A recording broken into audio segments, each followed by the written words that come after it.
Hi అండి, రెండు pipings చూసారా ఎలా ఉన్నాయి బ్లౌజెస్కి రెండింటికి. ఒకసారి చూడండి, ఇవి రెండు చూడడానికి ఇలా థ్రెడ్ పైపింగ్ లాగా ఉన్నాయి, కానీ థ్రెడ్ పైపింగ్ అయితే కాదండి. కొంచెం థ్రెడ్ పైపింగ్ అయితే కాదు. చూడండి, ఖర్చు కనిపిస్తుంది కదా, ఇప్పటికి మీకు అర్థమై ఉండాలి ఇదే పైపింగ్. ఇదే నార్మల్ పైపింగ్ మాత్రమే. ఇవి రెండింటికి కూడా నార్మల్ పైపింగే వేసా. అంటే శారీలో పీస్ కానీ లేదా మనం పాలిస్టర్ తీసుకుంటాం కదా అదండి. ఇదైతేనేమో ఆప్పట్టు క్లాత్, ఇదేమో పాలిస్టరు. ఈ రెండింటితో కూడా మనం ఇలా నీట్గా వేసుకోవచ్చు. ఒకసారి నెక్ చూడండి, చూడండి. ఈ శారీకి ఇది బ్లౌజు. చూడండి ఎలా ఉందో పైపింగ్ దగ్గర.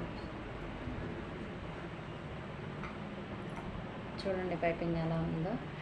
బ్యాక్ హ్యాండ్స్ ఇది.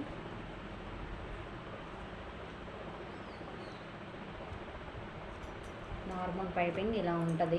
నేను వేసే పైపింగ్ అయితే ఇలా ఫినిషింగ్ నీట్గా వస్తుంది. చూస్తున్నారు కదా ఎలా ఉందో లుక్.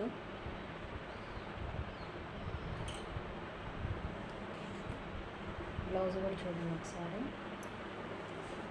లోపల ఫినిషింగ్ కూడా ఎంత నీట్గా ఉందో. ఫుల్ వీడియో కావాలంటే కామెంట్ చేయండి.